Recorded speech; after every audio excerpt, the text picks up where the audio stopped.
Hello dear students, welcome back to ISKS English.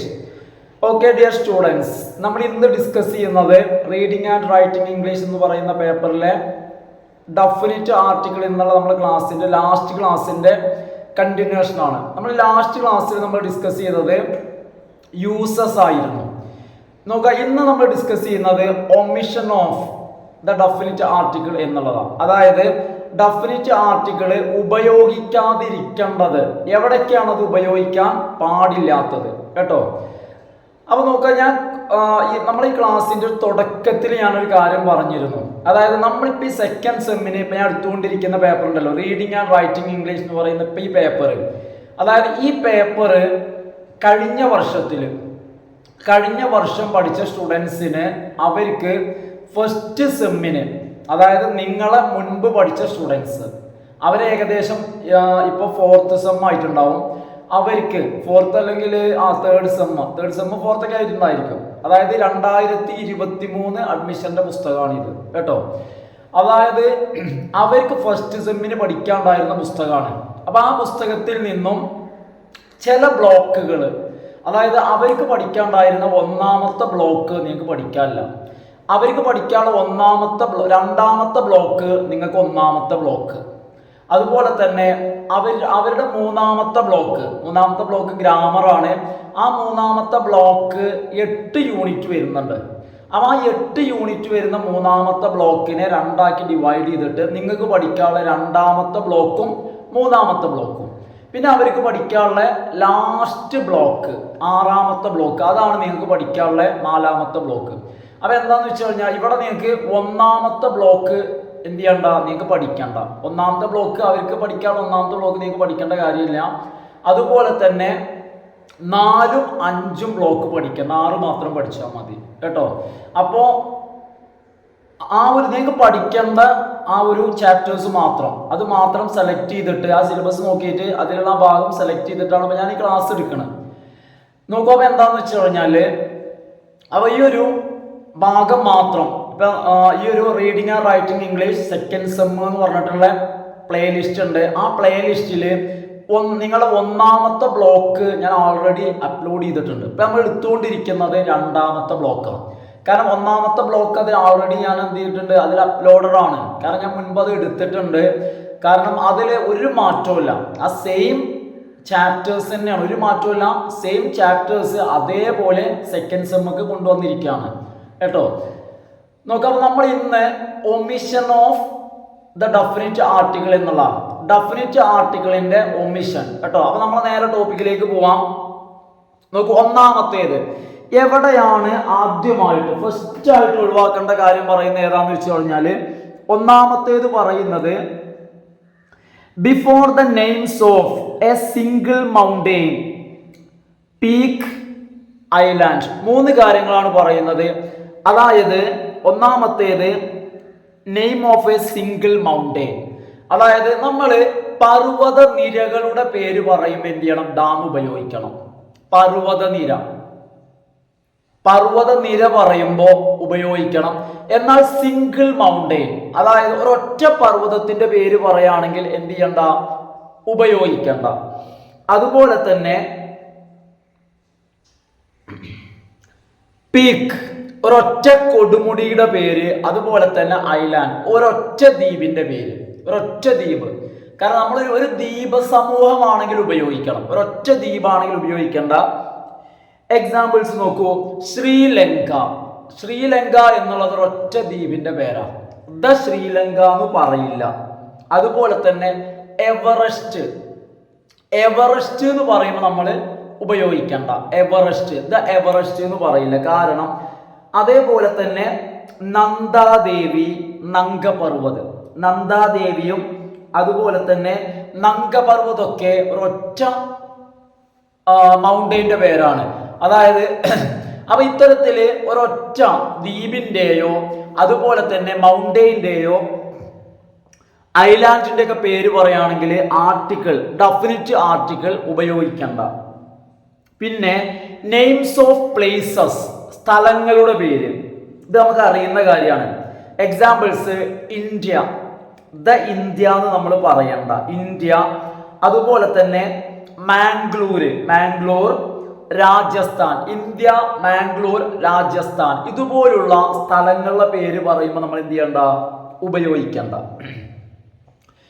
പിന്നെ before abstract nouns ഉണ്ടല്ലോ, അവയുടെ പേര് പറയുമ്പോഴും എന്ത് ചെയ്യണ്ട, നമ്മൾ ആർട്ടിക്കിൾ ഉപയോഗിക്കണ്ട. അബ്സ്ട്രാക്ട് നൗൺ എന്ന് പറഞ്ഞു കഴിഞ്ഞാൽ ഇപ്പൊ ലവ്, അതുപോലെയൊക്കെയുള്ള ഫീലിങ്സ് ഇല്ലേ, അതുപോലുള്ള സംഭവങ്ങൾ, അവയുടെ പേര് പറയുമ്പോഴും നമ്മൾ എന്ത് ചെയ്യണ്ട, ആർട്ടിക്കിൾ നമ്മൾ ഉപയോഗിക്കണ്ട. എക്സാമ്പിൾ പറയുകയാണെങ്കിൽ ഹോണസ്റ്റി, സത്യസന്ധത, ദ ഹോണസ്റ്റി എന്ന് പറയണ്ട. കാരണം ഹോണസ്റ്റി എന്നുള്ളത് അബ്സ്ട്രാക്ട് നൗൺ ആണ്. അപ്പൊ നമ്മൾ വെറും honesty is the best policy, സത്യസന്ധത ഒരു നല്ല രീതിയാണ്, നല്ല നയമാണ്. പിന്നെ before the nouns such as church, hospital, school, college. അപ്പൊ ഇതുപോലത്തെ നൗണുകൾ അല്ലെങ്കിൽ ഇത്തരം പേരുകളുടെ മുൻപിൽ ഡെഫിനിറ്റ് ആർട്ടിക്കിൾ ഉപയോഗിക്കണ്ട. എപ്പോ? when they are visited for the purpose for which they are constructed. എന്ത് ആവശ്യത്തിന് വേണ്ടിയാണോ അവ നിർമ്മിച്ചത്, ആ ആവശ്യത്തിന് വേണ്ടി അവ സന്ദർശിക്കുമ്പോൾ. അതായത് ചർച്ച് ബിൽഡ് ചെയ്തിരിക്കുന്നത് ആരാധനയ്ക്കാണ്, ഹോസ്പിറ്റല് രോഗി ഡോക്ടറെ കാണുന്നതിന് വേണ്ടി ചെല്ലാനാണ്, സ്കൂള് കോളേജ് രണ്ടും സ്റ്റുഡൻസിന് പഠിക്കാൻ ചെല്ലാനാണ്. അപ്പൊ ഈ ആവശ്യങ്ങൾ പറയുമ്പോൾ, ഇത്തരത്തിൽ പറയുമ്പോൾ കോളേജ്, സ്കൂള്, ചർച്ച്, ഹോസ്പിറ്റൽ എന്നീ നാമങ്ങളുടെ മുൻപിൽ എന്ത് ചെയ്യണ്ട, ആർട്ടിക്കിൾ, ഡെഫിനിറ്റ് ആർട്ടിക്കിൾ ഉപയോഗിക്കണ്ട. എന്നാൽ when one visit, എന്നാൽ ഒരാൾ സന്ദർശിക്കുമ്പോൾ any of these places for any other purpose, ഈ പറഞ്ഞ ഉദ്ദേശമല്ലേ, എന്തിനു വേണ്ടിയാണോ അവ ബിൽഡ് ചെയ്തത് അതല്ലാത്ത ഉദ്ദേശത്തിന് വേണ്ടിയാണ് ഒരാള് സന്ദർശിക്കുന്നതെങ്കിൽ എന്ത് ചെയ്യണം, ഡെഫിനിറ്റ് ആർട്ടിക്കിൾ ഉപയോഗിക്കണം. Example she went to school, അവൾ സ്കൂളിൽ പോയി, അവിടെ ആർട്ടിക്കിൾ ഉപയോഗിച്ചില്ല.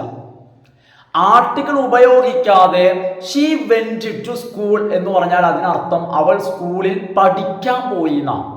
അത് പ്രത്യേകിച്ച് പറയേണ്ട കാര്യമൊന്നുമില്ല, അവിടെ ബ്രാക്കറ്റിൽ കൊടുത്തിട്ടുണ്ട് ടു സ്റ്റഡി. കാരണം അവൾ പഠിക്കാൻ വേണ്ടി പോയത് കൊണ്ടാണ് ആ സ്കൂളിന്റെ മുന്നിൽ, ആ വേർഡിന്റെ മുന്നിൽ ആർട്ടിക്കിൾ ചേർക്കാത്തത്. എന്നാൽ she went to the school, അവൾ സ്കൂളിൽ പോയി, ഷീ വെന്റ് അവൾ പോയി, ടു ദ സ്കൂൾ ദാ ചേർത്തു, പഠിക്കാനല്ല. പിന്നെ എന്തിനാണ് പോയത്? ടു വിസിറ്റ് ദ പ്രിൻസിപ്പൽ, പ്രിൻസിപ്പലിനെ സന്ദർശിക്കാൻ.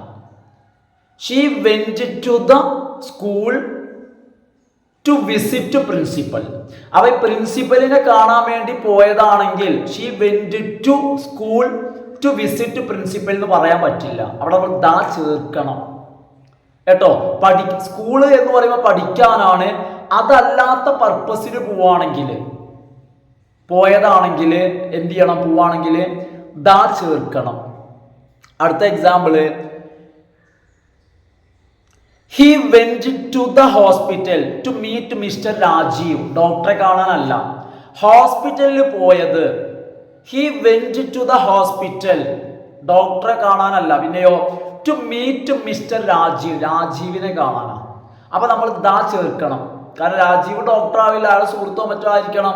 So he went to the hospital to meet mister Rajeev. ഇനി അടുത്തത് when the word work is used to indicate a place of work, അതായത് വർക്ക് എന്ന വാക്ക് ജോലി ചെയ്യുന്ന സ്ഥലത്തെ സൂചിപ്പിക്കുമ്പോൾ, വർക്ക് എന്ന വാക്ക് അല്ലെങ്കിൽ ആ വേർഡ് ജോലി സ്ഥലത്തെ ഉദ്ദേശിച്ച് ഉപയോഗിക്കുകയാണെങ്കിൽ അതിന്റെ മുൻപ് ഡെഫിനിറ്റ് ആർട്ടിക്കിൾ ഉപയോഗിക്കേണ്ട. നോക്കൂ, ഞാൻ പറയുന്നത് കേട്ടോ. She is on her way to work, she is on her way, അവൾ യാത്രയിലാണ്. On her way to work എന്ന് പറഞ്ഞാൽ ജോലി സ്ഥലത്തേക്ക്. കാരണം അവിടെ ആർട്ടിക്കിൾ ഇല്ല, ഇല്ലാത്തത് കൊണ്ട് തന്നെ ടു വർക്ക് എന്ന് പറഞ്ഞു കഴിഞ്ഞാൽ to the work place of her work എന്ന. ടു വർക്ക് എന്ന് പറഞ്ഞാൽ അവളുടെ ജോലി ചെയ്യുന്ന സ്ഥലത്തേക്ക്. നോക്കൂ, അതുപോലെ തന്നെ അടുത്തത് when the word home is used alone. അടുത്തത് ഹോം എന്ന വാക്ക്, വീടെന്ന വാക്ക് തനിച്ചാണ് ഉപയോഗിക്കുന്നതെങ്കിൽ ആ വാക്കിന്റെ കൂടെ വിശേഷണങ്ങളൊന്നുമില്ല, ജസ്റ്റ് ഹോം എന്ന പദം ഉപയോഗിക്കുകയാണെങ്കിൽ ആർട്ടിക്കിൾ ഉപയോഗിക്കണ്ട. ജസ്റ്റ് ഹോം എന്ന വാക്ക് ജസ്റ്റ് പറയുകയാണെങ്കിൽ ആർട്ടിക്കിൾ ഉപയോഗിക്കണ്ട. ഡെഫിനിറ്റ് ആർട്ടിക്കിൾ ഉപയോഗിക്കണ്ട. നമ്മൾ ഒരു എന്നുള്ളതിനെ കാണിക്കാൻ വേണ്ടിയിട്ട് ഇൻഡെഫിനിറ്റ് ആർട്ടിക്കിൾ എ എന്നുള്ളത് ഉപയോഗിച്ചാൽ മതി. ജസ്റ്റ് ഹോം എന്ന വാക്ക് ഉപയോഗിക്കുകയാണെങ്കിൽ. ഏതുപോലെ she went home together. We went home together. ഞങ്ങൾ ഒരുമിച്ച് വീട്ടിൽ പോയി. കാരണം അവിടെ എ ഉപയോഗിക്കേണ്ട കാര്യമില്ല. കാരണം ഒരു വീട് എന്ന് അവിടെ പറയുന്നില്ല. വി വെന്റ് ഹോം ടുഗദർ, ഒരുമിച്ച് വീട്ടിൽ പോയി. അവിടെ ദാ ഉപയോഗിക്കേണ്ട കാര്യമില്ല. കാരണം ആ ഹോമിന്റെ കൂടെ യാതൊരു വിശേഷണവും ഇല്ല. അടുത്ത എക്സാമ്പിൾ ശ്രദ്ധിച്ച് നോക്കട്ടെ, നേരെ കേട്ടോളൂ. Home for the disabled. അവിടെ ഹോമിന്റെ കൂടെ വിശേഷണം ഉണ്ട്, വെറും ഹോം അല്ല. പിന്നെയോ ഹോം ഫോർ ദ ഡിസേബിൾഡ്, അംഗപരിമിതർ അല്ലെ, അംഗപരിമിതർക്കുള്ള വീട് ഉണ്ടോ. ഹോം ഫോർ ദ ഡിസേബിൾഡ്, ഹോമിന്റെ കൂടെ എന്തുണ്ട്, വിശേഷണമുണ്ട്. ആരുടെ വീടാ? ഹോം ഫോർ ദ ഡിസേബിൾഡ്, അംഗപരിമിതർക്ക് വേണ്ടിയുള്ള, വികലാംഗരായവർക്ക് വേണ്ടിയുള്ള വീട്. അപ്പൊ അവിടെ വിശേഷണം വന്നിട്ടുണ്ട് ഹോമിന്റെ കൂടെ. ഹോം സിംഗിൾ അല്ല, അല്ലെങ്കിൽ ഹോം എന്ന വാക്ക് എലോൺ അല്ല. ഹോം എന്ന വാക്കിന്റെ കൂടെ എന്തുണ്ട്? ഫോർ ദ ഡിസേബിൾഡ് എന്നുണ്ട്, അംഗപരിമിതർക്ക് വേണ്ടിയുള്ള വീട്. അപ്പൊ ഏതോ വീടല്ല, നമ്മൾ അവിടെ എന്ത് ചെയ്യണം? ദ എന്നുള്ള ആർട്ടിക്കിൾ ഉപയോഗിക്കണം. ദ ഹൗസ് ഫോർ ദ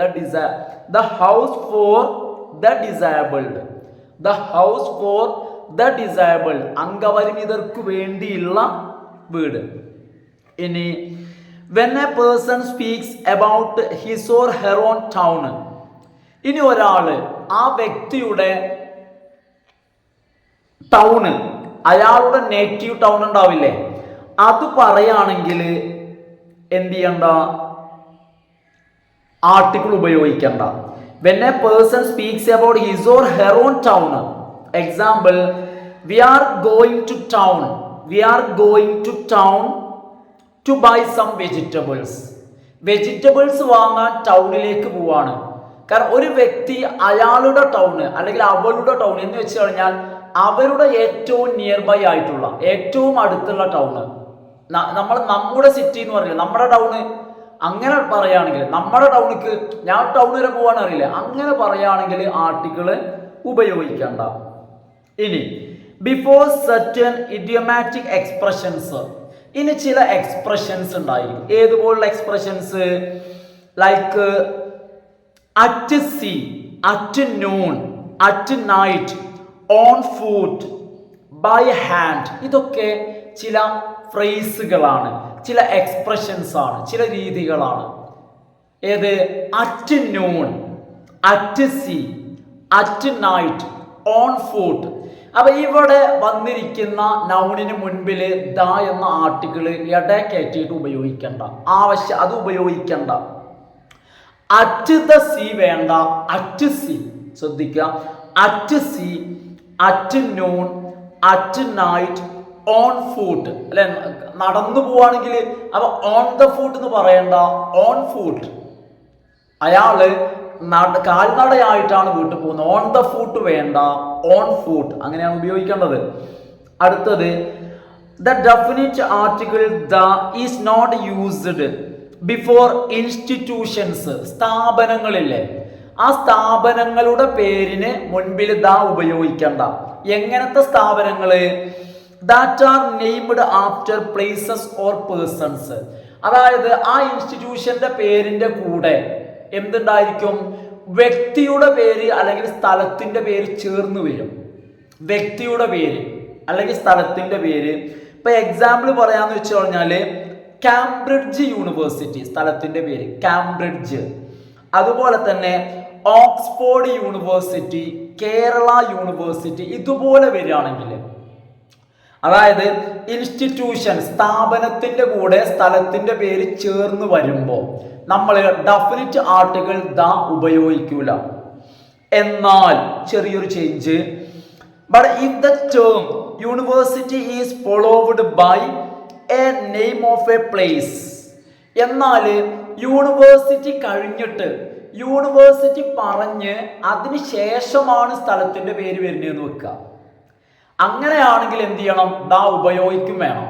യൂണിവേഴ്സിറ്റിക്ക് ശേഷമാണ് വരുന്നതെങ്കിൽ, യൂണിവേഴ്സിറ്റിയുടെ മുന്നിൽ വരികയാണെങ്കിൽ ദാ വേണ്ട. മുന്നിൽ എന്ന് പറഞ്ഞാൽ കേരള യൂണിവേഴ്സിറ്റി, അപ്പൊ സ്ഥലം കഴിഞ്ഞിട്ടാണ് university. Jawaharlal Nehru university, Indira Gandhi university. അപ്പൊ ഇതുപോലെ ആളുടെയോ വ്യക്തിയുടെയോ പേര് യൂണിവേഴ്സിറ്റിയുടെ പേര്, ഇൻസ്റ്റിറ്റ്യൂഷന്റെ പേരിന്റെ തൊട്ട് മുൻപിൽ വരികയാണെങ്കിൽ ആർട്ടിക്കിൾ, ഡെഫിനിറ്റ് ആർട്ടിക്കിൾ ഉപയോഗിക്കണ്ട.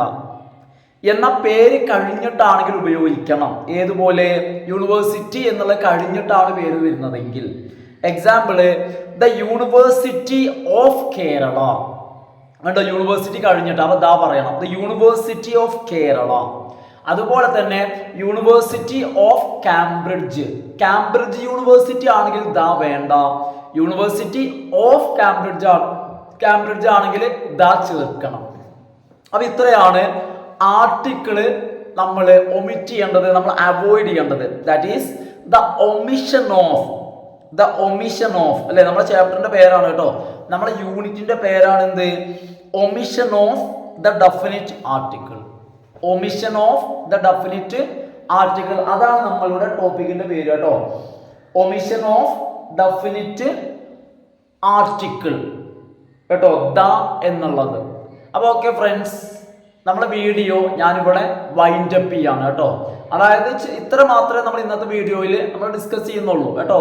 അതായത് ഇവിടെ നമുക്ക് എന്താന്ന് വെച്ചാൽ നമ്മുടെ ടെക്സ്റ്റ് തന്നെ, ഇവിടെ ടെക്സ്റ്റ് റെഡ്യൂസ് ചെയ്യേണ്ട കാര്യം ടെക്സ്റ്റിൽ വരുന്നില്ല. കാരണം എന്താണോ വേണ്ടത് അത് വളരെ ഷോർട്ടായിട്ടാണ് തന്നിട്ടുള്ളത് കേട്ടോ. അപ്പൊ ആ ഒരു കാര്യങ്ങൾ മാത്രമാണ് ഞാൻ പറഞ്ഞത്, കൂടെ ഒരു ചെറിയൊരു എക്സ്പ്ലനേഷനും. അപ്പൊ എല്ലാവരും വീഡിയോ കണ്ടതിന് ശേഷം ലൈക്ക് ചെയ്യുക, ഫ്രണ്ട്സിനൊക്കെ ഒന്ന് ഷെയർ ചെയ്യുക, സബ്സ്ക്രൈബ് ചെയ്യാത്ത ആളുകൾ സബ്സ്ക്രൈബ് ചെയ്ത് സപ്പോർട്ട് ചെയ്യുക. Okay friends, thanks for watching.